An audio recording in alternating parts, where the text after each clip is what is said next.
I used to think there was only one correct way to draw an anime head, and honestly, it kept my art style completely stuck. But I realized the base steps are always the same. It's the measurements that change the entire vibe. Let me show you how tweaking just a few lines can unlock completely different styles. Let's start with the classic anime style. For our first art style, let's lay down our foundation. Circle, vertical center line, horizontal line. Keep the eyebrows right on the main center line. Split the lower half of the circle in two. For the jaw, the distance from the circle's bottom to the chin should match the distance from the eye base to the bottom of the circle. Divide the top half into thirds. The first line up is our hairline.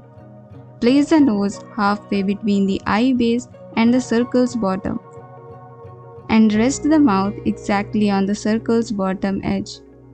Now, draw a sharp, confident taper for the jaw. Finally, pop the ears in between the eyes and the mouth.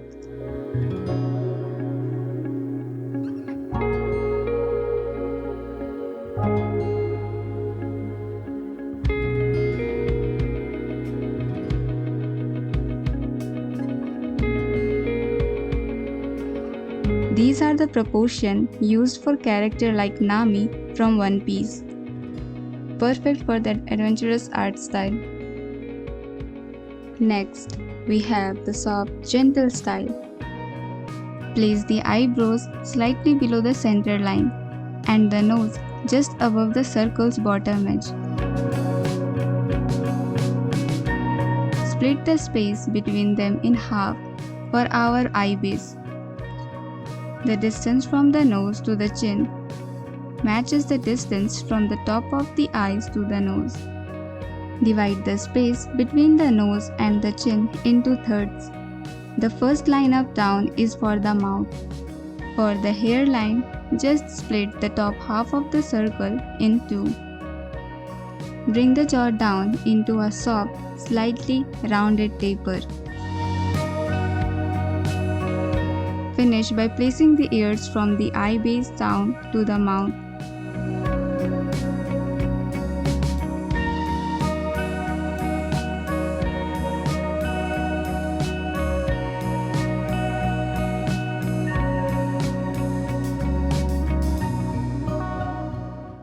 This is the spacing used for the gentle character like Hinata from Naruto to make them look timid and soft.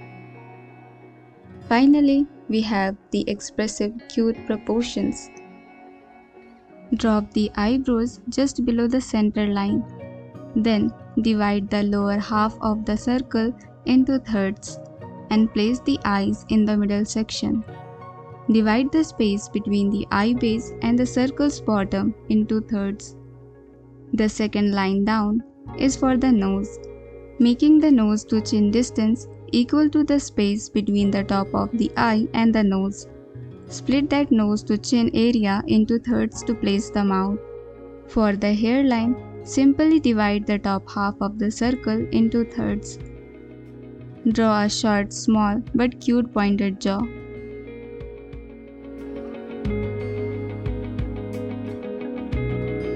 Place the ears from the eye base down to the mouth.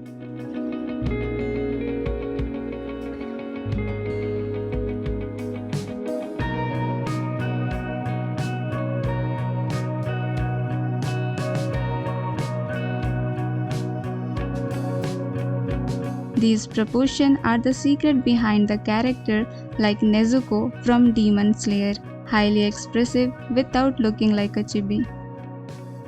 The choices don't stop here.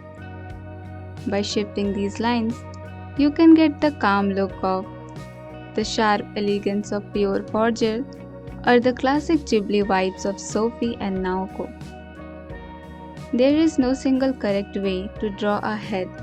The lines are just a guide. The measurements are how you find your style. Which ratio are you going to try first? Let me know below, and I will see you in the next video.